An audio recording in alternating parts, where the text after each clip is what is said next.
Alright, well, hi, I'm Chris, and today I'm going to be doing a fuel line video. I'm going to show you how to make a fuel line, the one that goes from the fuel pump up to the carb, kind of around this area. This is the old one I had. It's kind of, somebody screwed it up just enough to make it too short. We are going to need this nut piece. We're going to have to locate one of these.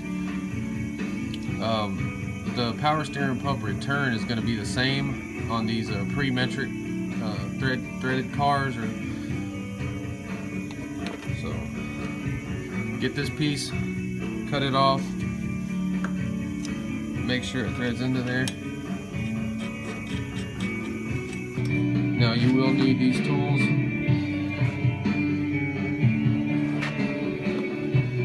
Got this from O'Reilly, Anywhere, Summit. Alright, you're going to need that nut. I'm going to use a 3/8 aluminum. You can get this pretty cheap from, yeah, you have to order it. I got it from Summit.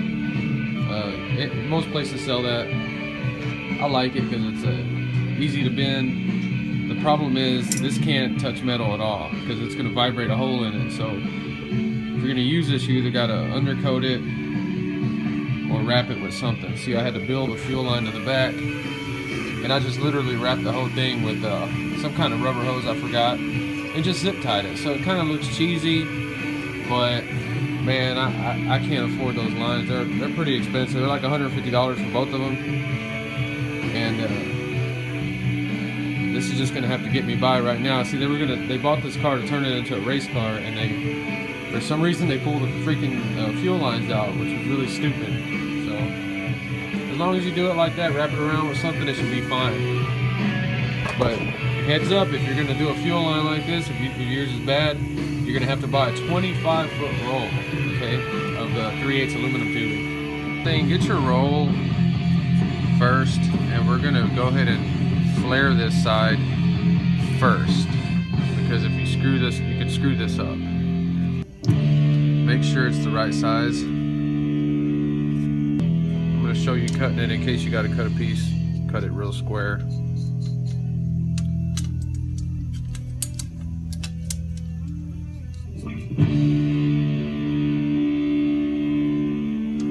That's all you do, and as you go around, you tighten it down, and it starts to cut. Each time I turn, I'm turning this down about 1/8 of an inch.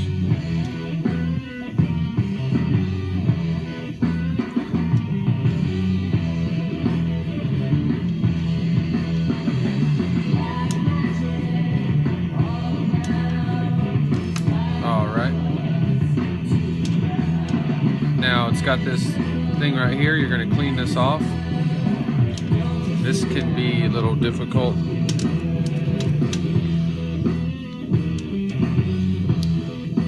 And on your flaring kit, you want to get the 3/8, and you're going to clean the inside out until you can stick this in real easy, and then you might have to do it a couple times.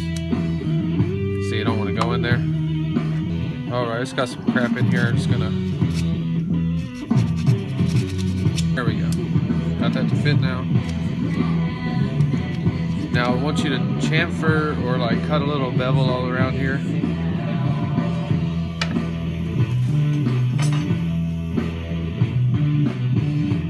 On a bench grinder.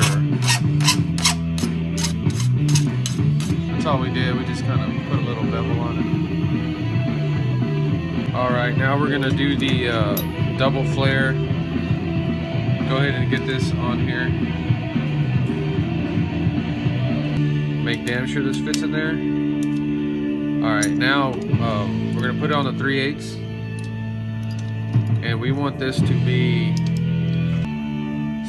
make it stick out. Alright.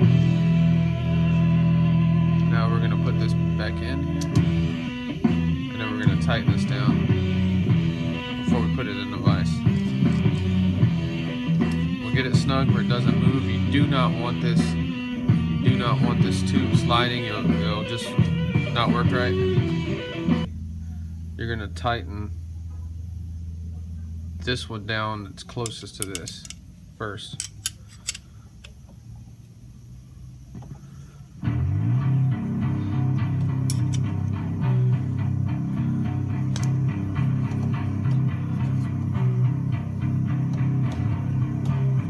Okay. Now, if you've ever done any of this type of stuff before, you will know that it bulges in the middle, so you can take a vice grip or something, tighten everything up real good. We're gonna go ahead and put some vice grips right here to clamp it down a little better.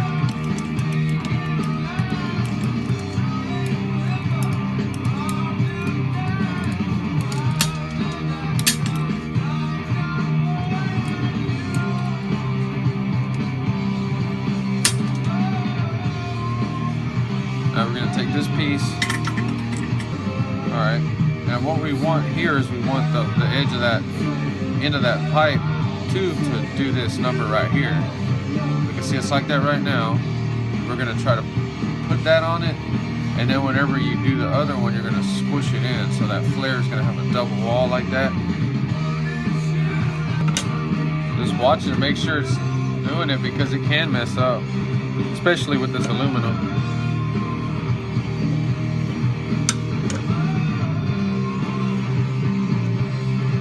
You're just going to have to judge it with aluminum. Steel, it should probably do it better with steel, but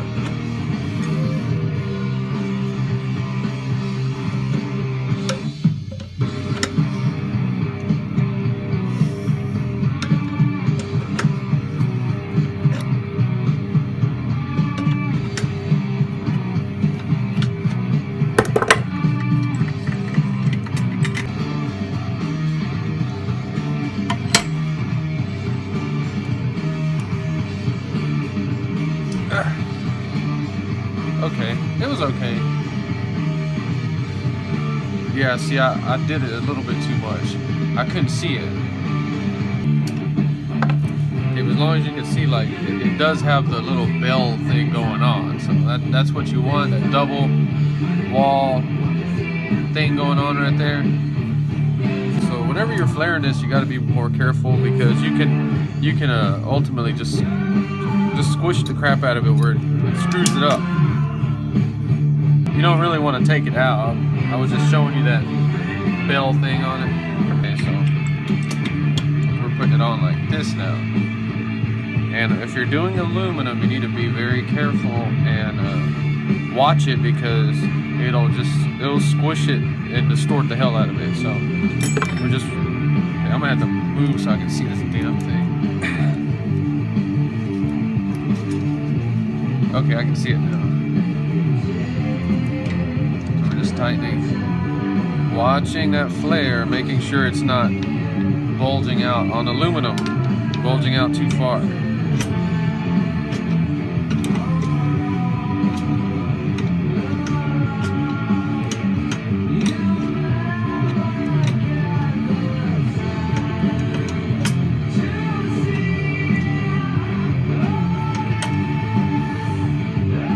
Alright, I'm starting to see it bulge. I'm going to stop.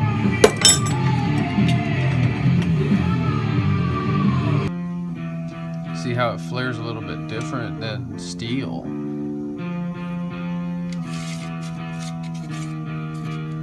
Let's see now. See, and that's what I was talking about going too far, because if you go too far, squish it too far, it's not gonna fit. So it actually turned out just right. It's gonna seat itself in there. But there you go, we got our double flare on our 3/8 aluminum. We're going to test fit it on the pump, and then we're going to bend the line. Notice we have the whole roll that we flared that end on, because we don't want to cut our piece too short. So now first thing we're going to do, we're going to make sure that this thing fits into the freaking pump. Fits, there we go. Fits.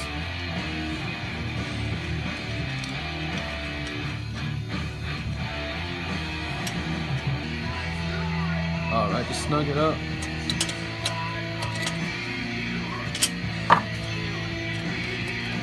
Okay, so it's fine.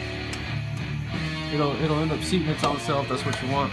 All right, so now we're gonna go ahead and put a bend in this going up. Always leave a little bit because you never know what's gonna happen. So we're gonna probably put the bend about right here. All right. Do it real slow.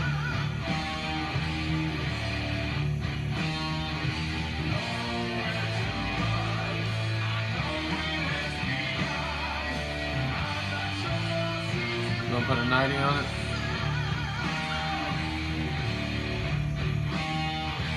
Close enough.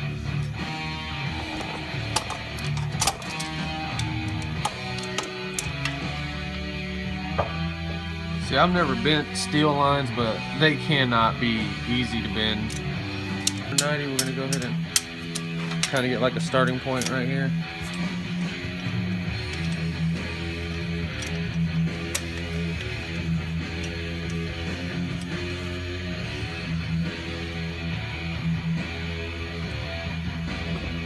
I cut it extra big, man, because if I screw it up or something. Okay, now we're just gonna work our way up. The thing about this line is you don't really see it at all because the alternator hides it. So that's really all you're gonna see, so just kind of make that pretty. Okay, so whenever you're doing this fuel line, you want to go straight up right here, and then we're gonna kind of put a bend in it like this, and then we're gonna make it go even with this ID badge place. And sometimes this one's easier to use right here. It's not a piece of shit, it's just more simple. We're gonna kind of put a bend right here.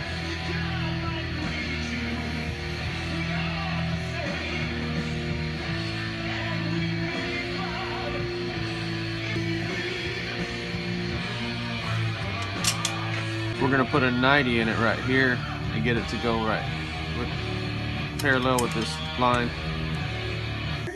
And beyond.